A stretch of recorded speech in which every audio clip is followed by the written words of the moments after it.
programme spécialisé en art de Toronto pour vivre ta passion chez toi à SFA.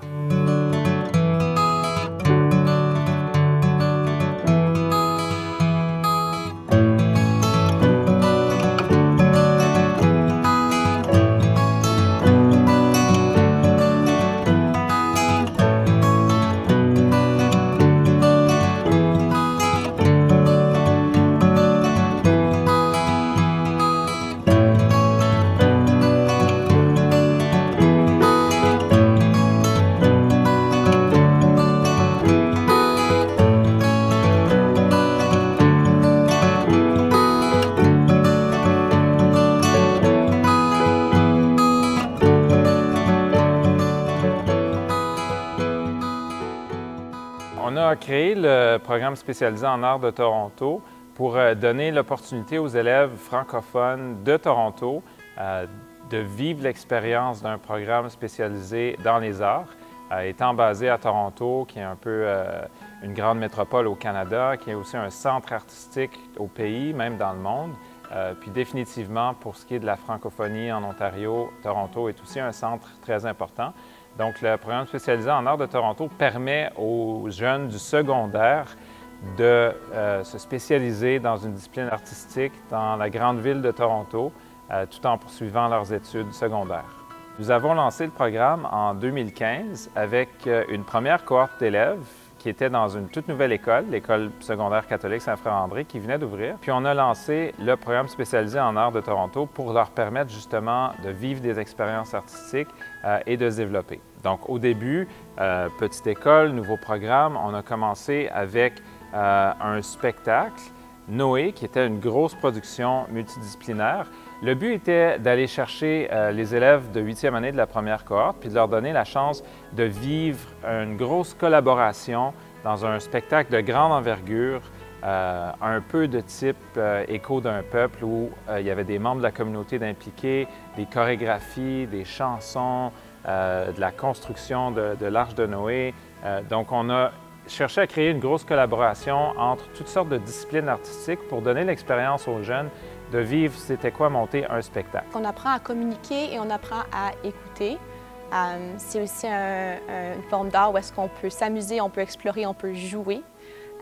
Donc je pense que non seulement c'est amusant, mais c'est aussi, ça aide les jeunes de découvrir comment mieux s'exprimer sur scène devant un public, quoi que ce soit, mais aussi qu'il y a plus qu'une façon qu'on peut dire les choses. Le programme spécialisé en art de Toronto, maintenant, bien entendu, c'est plus que seulement un programme qui produit des spectacles, des concerts, des vernissages et tout ça. C'est un programme qui a aussi le mandat et la mission d'explorer à travers des partenariats où on peut utiliser l'éducation artistique et technologique pour entrer en contact avec des partenaires partout en province et même partout dans le monde. Je pense ici notamment à un de nos grands partenaires qui a défrayé le chemin pour nous, donc le Centre d'excellence artistique de l'Ontario à De La Salle, à Ottawa. Un des objectifs des partenariats est bien entendu d'entrer en contact avec d'autres institutions franco-ontariennes qui se battent comme nous pour faire rayonner un peu notre culture et ce qu'on a à offrir dans le monde. Donc, les jeunes ont la chance non seulement de créer des choses ici, mais aussi de voir ce qui se passe ailleurs, de s'ouvrir sur le reste de l'Ontario français, sur le monde en général même. Un autre partenariat qu'on développe en ce moment, c'est avec l'Université de l'Ontario français qui vient tout juste d'ouvrir ses portes tout près de chez nous au centre-ville de Toronto. Ça, c'est une autre opportunité pour nos élèves d'expérimenter un peu ce qui s'en vient pour eux après le secondaire. Les partenariats avec les institutions postsecondaires ou le monde du travail sont aussi très importants pour notre élève qui se spécialise dans une discipline artistique ou technologie. C'est très important de voir que c'est pas juste quelque chose qu'il fait maintenant pendant qu'il est au secondaire, mais c'est quelque chose vraiment qui va avoir un impact sur le reste de sa vie. Dans le programme spécialisé en art de Toronto, on a maintenant 5 branches et dans la suite du documentaire, vous aurez la chance d'en entendre parler.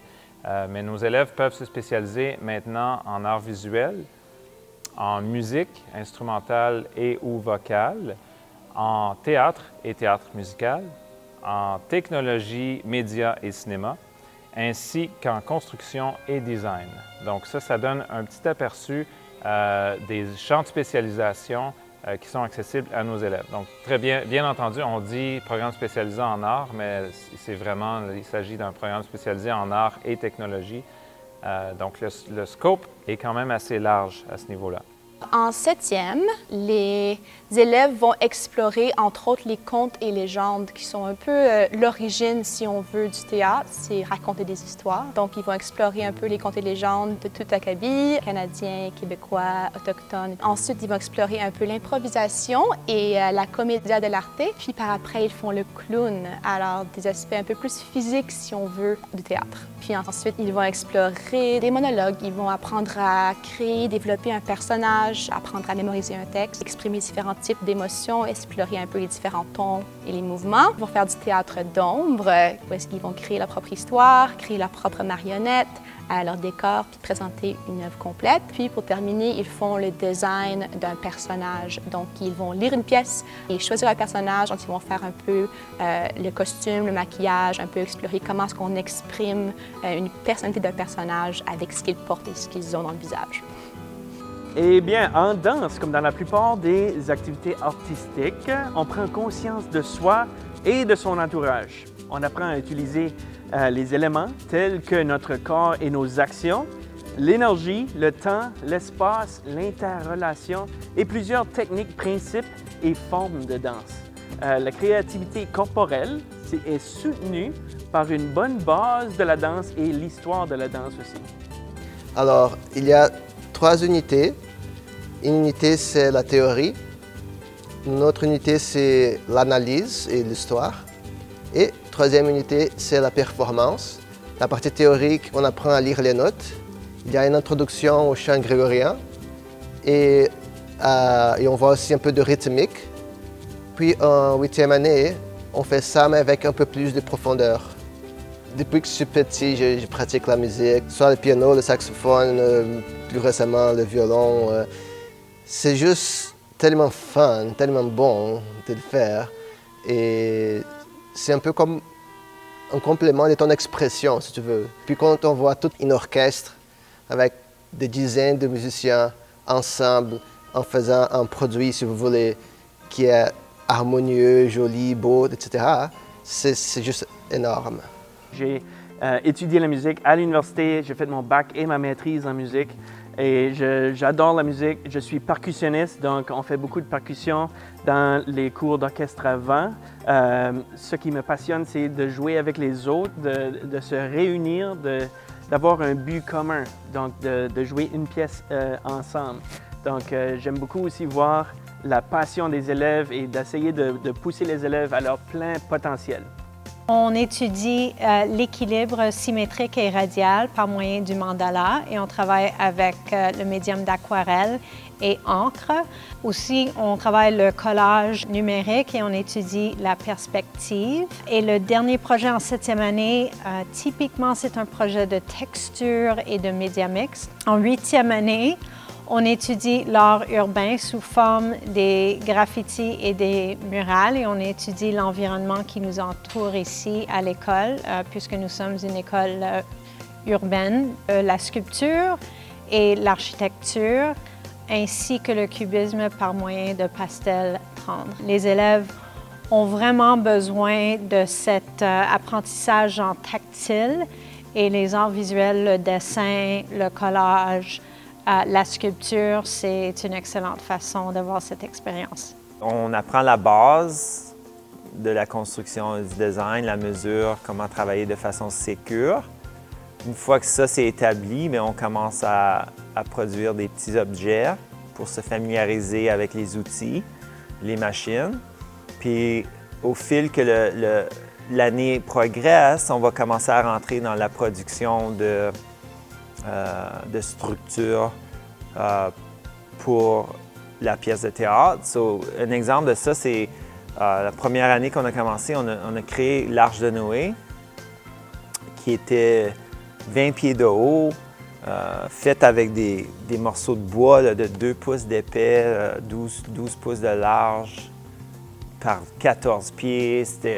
On pliait le bois, on formait le bois pour faire le bateau. C'est une expérience incroyable. On sait qu'aujourd'hui, en construction, tu peux aller travailler, bâtir des maisons, mais tu peux aussi aller travailler pour l'industrie du cinéma puis du théâtre pour bâtir des choses. Ça n'a pas besoin nécessairement d'être construction pour le résidentiel nécessairement, parce qu'on est chanceux avec ce qu'on a ici à l'école, c'est qu'on peut enseigner un peu des deux. Tout le monde fait des films. Mais est-ce que tout le monde fait des bons films? Alors pour moi, c'est d'essayer de voir qui sont les meilleurs cinéastes et puis pourquoi ils sont si bons. Et c'est quoi dans le langage de leurs films qui fait qu'ils ont un avantage sur les autres. Puis j'essaie de leur montrer c'est quoi dans le langage cinématographique qui fait l'excellence. Donc il y a l'éclairage, évidemment, révéler la personne par la lumière. Il y a le mystère, parce qu'on ne peut pas juste éclairer, on peut cacher aussi. On peut faire des ombres, les effets spéciaux pour créer des univers qui n'existent pas. Ça m'a toujours passionné. Donc, c'est toutes ces choses-là, tout apprendre les détails qui font qu'un film est meilleur qu'un autre. Et c'est sur ces détails-là que je me concentre pour essayer de montrer aux jeunes qu'est-ce qui va faire la différence pour eux dans leur parcours. Le PSAT te donne la chance de vivre des expériences, d'explorer tes passions, de découvrir des choses, de rencontrer des artistes, de collaborer avec d'autres personnes pour réaliser des choses absolument uniques. Et finalement, comme mot de la fin, moi, je vais vous dire bienvenue au programme spécialisé en art de Toronto pour vivre ta passion chez toi à SFA.